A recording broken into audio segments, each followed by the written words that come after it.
Welcome to the last episode review of season 3, Young Justice Outsiders. And wow, it's been a long journey, guys. If you don't know who we are, Legend DVS as always. Sam the Mega Man. And it's been a long journey since the beginning of the year that we did the first 13 episodes, and the last 13 here, 26 episodes. Was it an episode? Nevermore. Nevermore. It's an episode. And if you guys do want us to do more DC movie reviews, anything like that, please let us know down in the comment section down below. A lot of movies have come out in the recent years, and some of them we haven't watched. Or if you wanted to, put it out there for you guys, let us know down in the comment section and give us your feedback on this awesome, one of the best seasons ending. This is my favorite. This is my favorite ending. Incredible ending. Better than season 1 and 2. There was so many so give us your feedback. Like the video as well, real quick, and subscribe if you want more anime Lily content, cause you guys want us. Other than that, let's get straight to this awesome review. Oh my god, so many twists and turns in this episode. Like, first, let's start from the beginning. So what we knew is that Terra was gonna betray them. We knew that because Deathstroke came in and said, "Yo, we have this. The Light's gonna do their thing. Hey, execute the plan." Like Leonard Stark, you gotta have a plan, execute the plan, and then throw the plan out the window. And that's what Terra did. Yeah, basically, yeah.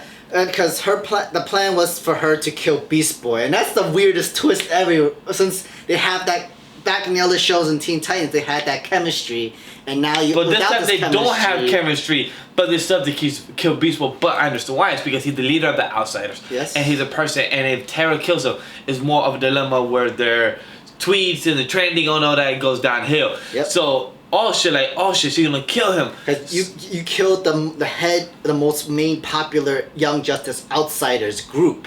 Without Beast Boy, the other younger people from the Outsiders will have hope. Will have no publicity, no hype, nothing like that. And also like what Black Lightning did, and also Barbara said like, "Hey, I expected you 2 minutes ago." I'm like, well, how long were you saying? 2 minutes. So that's a good comment right there. And him actually doing what he did, but with Cyborg, they have their own mission. I want to do their mission, and once they execute it, that was like pretty dope. You know what that actually reminded me of? From the second season in the end, where Kaldor had the whole videotape recorder ruining the Light's plan. Everybody's betraying the Reach and the Light, betraying each other and shit like that. Nice. Reminded me that because when Jefferson came on the camera, I gave up the whole I see everybody's hiding Stern. Now we know we have proof. I know it's now Slade and Lex Luthor, and we have this all recorded. And Betty said, I expected a table, but you guys are fine. I'm like, oh, so he knows the Light was meeting and everything, so that's pretty dope. And I love how Artemis, like we spoke behind the scenes, how Artemis went full circle as well. When Dick Grayson was the one who knew Artemis was going to betray them in the beginning of season 1, because she was working with Sportsmaster with her father. Yep. So now in season 3, Artemis was the one that knew, and also Batman and them knew that Terra could have betrayed them, and she was working still with the Shadows. But they were waiting for the moment to not do it, force her, because, she might push back, she might, run away. But to do it at that scene, it's really out in the open. It was really in public with the camera and everything. It was the same moment that Dick Grayson gave to Artemis. It's like, we wanted to give you a choice. We wanted to show you there was another way. And it was like the most beautiful in the same speech she did. It was the best homage you can play in for the first season. It was so great. They've done a lot of homages from the season 1. Yeah. And we love it. And the Nevermore, which we got to talk about that in a few. But I love what Artemis did, and I love what Terra did. And then the transition for each story bit, it didn't feel forceful. No, it was. Once you drop the piece, Cyborg transition with Black Lightning. Every piece in this episode and in this season fit in so perfectly, and it would have made it feel like an homage story. So I love that about this aspect with each story bit. So I gotta give credit where credit is due to the story and the screenwriting in this episode. But then we didn't expect that next twist, what happened afterwards.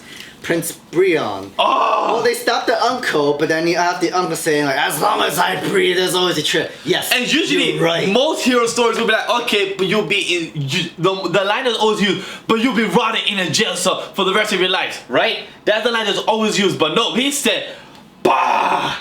I thought it was like you're trying to cover his mouth again, shut him up, or like kind of like burn his tongue. But no, he burned his body with the face. He literally poured in that lava, the magma, whatever thing, into his mouth and literally killed him like that. And all the heroes, Superboy, Nightwing, Black Knight, Halo's face was the most priceless. She's like, bitch, what? I get it that I'm the anti-life equation and I could just knock people out and kill people. And I can help heal and cure and shit like that. But you just killed a dude though. Everybody feels like you broke the hero code. I was like, what the fuck? Wow. It's over now. You're not a hero anymore. Yet your kingdom, your country may see you as a hero because you killed a traitor. But you're not a hero to the hero society anymore. You're not a hero to the world anymore. It's because what the hero stands for is that you protect what you don't want to be. You protect the civilians and everything. And I get it. Everybody has their own opinions. Me and Sam don't agree on everything, but we still understand each other, just like other people. We never crossed that line. And that line was beautiful. Brion crossed that line. And it really reminded me of the Injustice series, the moment when Superman crossed that line when he killed Joker. But it makes sense because he killed the love of his life. He killed Lois Lane. And the thing is, you wouldn't. Nobody can understand what would somebody do once they go into that state of they don't know if they'll cross that line. Brion was brainwashed though. If you really it was like nudged to the moment where he goes to his selfish desires, and that's what. When somebody speaks to you like this close to your ear and trying to tell you something, that means he's trying to get into your head. That's what really happened. It worked. He became the new king of Genovia? No, Markovia. Markovia, thank you. He betrayed his brother that's 60 minutes older. And then the whole, like, your sister, like, yo, I can forgive all your war crime if you come support me. Side, like, and then Halo, you come. And she just stood quiet. I was like, what, bitch? Awkward. What, bitch? Okay. You make it you curd. Heal? I can't heal this guy, right? So that was sad. And then what happened? Lex got banished from the Shadow Realm. My dude cannot be a part of the UN no more. No, he got banned, got that proof. And then that speech that he made, tell me that's not Trump. That's not like a Trump shit. Hey guys. Fake news. I will not address to these allegations or stuff like that. I bet you these DC writers, if you're like, hey guys, would it be fun for a joke? Like, I get what they're going for. The joke landed. It still kind of worked. It worked. Actually. It worked. But it just felt too funny because like where we are right now with our times. I wonder if people will be watching in a couple years. I wonder if it worked for them. Cause like for us, we understand it. But hopefully for others, it will. It will definitely work. And the way before that happened with after that happened with Lex, my favorite scene, like Black Lightning, love your speech. Oh, sorry, that's more at the end. Love what you did there with Cyber and everything, cool. But my favorite part was Superboy. Yes, and what he did was amazing. He literally front and center. How he bring out his homage. He brings back the season 1 crimes of Lex Luthor. It's like, I'm actually an alien. I'm half this alien. I'm half Superman. I'm just in case there in case. I have his DNA and I have his DNA. You want to test me? Go ahead. My proof is in the DNA, and there was enough. Like you have enough proof. I second to kick Lex out of the UN group, and then my hope was to suffer Kendrick Lamar, like DNA. I was like, yeah, let's go Lex and everything. And plus Superboy was very good as well about it because he became the symbol of hope, just what his brother is, as how he sees Superman now. Because before he used to see Superboy as his father, just like also Lex still sees Superboy as his son. Because we say, son, are you ready? He's like, I'm not your son, my boy. I'll smack the shit out of you and kill you right now. So I love that. I ain't your son. I'm a bro. I'm a bro. And that's what he did with Superman. And when Superman said, like, I could vouch for him. He's definitely a symbol of hope. So that's freaking amazing and beautiful. And he's also the new symbol for the aliens that established into this. For the Xenomorph. So they're very happy for it too. Yeah, he finally doesn't need to hide anymore. And last thing about Superboy to add is that, hey guys, the McGann ship, it has not outsailed. It's still there. They're still getting married. I was hoping for this season though. Yeah, it was kind of like we never expected the whole. I guess you need this back. Like no, hey, really, bitch, my God, really? No, he's not breaking up with you. You just had that was just bringing up some bad. Some old baggage. Some old baggage. That's it. Banana baggage is out of the closet. We good now. But it was a breakup, girl. We good, girl. It was more like, he just needed something to argue with. I know he didn't really fully on forgive her for that situation. But it was just like leftover pain that doesn't mean anything anymore right now. It's been resolved. You're just bringing back old pain that's not even painful anymore. Which happens in many relationships. Yeah, many relationships. Like, I haven't forgive you about this situation. Yep. Wait, why you had to bring out this whole situation? But you did forgive me. But the last three things to talk about is one. The one where the last scene with the Javelin and the Batcave was really weird. I'm like, okay, what's going on? Once it panned out, like, oh shit, we got the whole league here. And then Batman and Nightwing here, the two OGs here. I'm like, yo, what's happening? What's going on? And then Black Lightning comes in. I'm like, okay, what's going on? Did that throw you off guard like me? I don't think it threw me off guard that bad. I thought the next leader was going to be Nightwing. Once Aqualad said, I'm going to step out as coach. I'm like, alright, cool. Well, one of them said coach. I'm like, Nightwing going to be the supreme leader of the whole league? And like, nah, damn. No. Then was it Black Lightning? Like, oh shit. I get why though. It was a better choice to give it to Black Lightning. But I see why though. It's really to have the new hope. The better, the more of the good morality. Not trying to do no secretive. And that's what in his speech. Props to the voice actor. Props to the voice actor. He did an amazing job. That speech was very long and he did it well executed. I love it. He really did an awesome job and I was very happy There about was some great development throughout for Black Lightning. From the first episode to all the way to the last episode. With his anger and everything. Some anger when he couldn't use his power anymore. His PTSD. When he accidentally killed a child and everything. He literally went good full circle. Great character progression. Great character development. And it's a great job for Jefferson. His speech was top notch. He's a great leader. No more Batman Incorporated. No more secrecy. No more touchy-feely. No more hidden agenda. But yes, still covert. It makes sense because it helps to people that don't want to be in the public eye. Mm-hmm. So it makes sense. And Tara's not part of the outsiders as her nice help of service to fight the good fight. The superheroes need to follow the code, the hero code. Anything else before we add about the last scene? I was gonna say Prince Brion, the whole hiring Dr. Jace again. Yeah, that was the most. You're crazy, my boy. Why?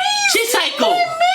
Oh, it's because we know why. The light wants her and her knowledge and her great statistic and the new part of the table. The Honestly, light. I kind of hope she died. That bitch needed to die. But it makes sense why. And before we go to the last scene, is the light now needs to be more prepared because Venom Savage is a sweet talker. Oh yeah, no, that's really true because apparently Darkseid is not coming anymore because they made their kind of amends by torturing Granny. Goodness, and she's good now. In pain and suffering, and Darkseid and Hammer is good. But now they need to prepare themselves because they know that they're still looking for He's still researching the anti-life equation. So I'm glad that it's still not over yet. It still could bring up later in the season. Yeah. And then so hopefully it's more flesh out. And they're keeping more eye on Halo because she is the key to the anti-life equation. So let's see where that leads to. And now the last scene, or you're good? I'm good. So we get the last scene of the Legion of Doom ring. So that's mostly of them signaling. You mean Legion of Superheroes? Sorry, Legion of Superheroes. Legion of Superheroes. Not Doom yet. No. Sorry. Legion of Superheroes ring. So that means that will be the next season of season 4. We don't know where we'll lead, but usually they come back to the past because they're trying to fix what happened in the future. And usually, who's the centerpiece of that is the Super. So which one, Super? Usually is Superman or Superboy. There's the one that it kind of connects back to the past, like where the current is right now. Like back in the comics and everything, they come back because one of them. But they come back to get Superman to the future to. So this is a different universe and different storylines from what they use in comics. So who knows who they're gonna talk to and come to first. But I love the whole dinner table scene. That was really beautiful of all the couples being there and all the friends gathering around. So that was really beautiful as well. And then the whole Violet be like, bitch, what? Like, I still can't believe he did that shit to me. And then you go back to the same look of Brion and be like, oh, where's my queen? So that's very sad. But let us know what you guys thought about this episode down in the comments below. Give us your favorite scene. Actually, no, there's one more. The whole Lobos, the whole finger thing. The Lobo. If you guys pay attention to the end of the episode, if you actually haven't skipped it, remember how Lobo's finger got cut off? And something always continues growing, which I always wonder what it is. But the same is remember his finger? Grow. Yeah, because Lobo, his ability is that if you cut him, have a drop of blood or whatever, whatnot, you don't stop it. It can regenerate into a new Lobos, meaning Lobo's clone. Yeah. So that baby was like a clone of Lobos, and you see it come back, stepping on him. If you have read the comics, Amanda Waller has tried to make clones of him. Just want to say that. A little plug there. But he's scary as shit. Yeah, he's very scary. But maybe he'll be part of season 4. But now, let us know what you guys thought about your favorite scene in season 3 or part 2. Let us know what you guys thought about this episode, about the season. Season 4, we predict might come back fall 2020 or winter 2021. So let us know your prediction. Let us know your theories. What will it be in season 4? And is Wally coming back? Thank you very much. Comment below your thoughts about it in the comment section and join the Discord server as well. Like the video as well and subscribe if you want more anime lily goodness. Other than that, guys, see you next time. Peace.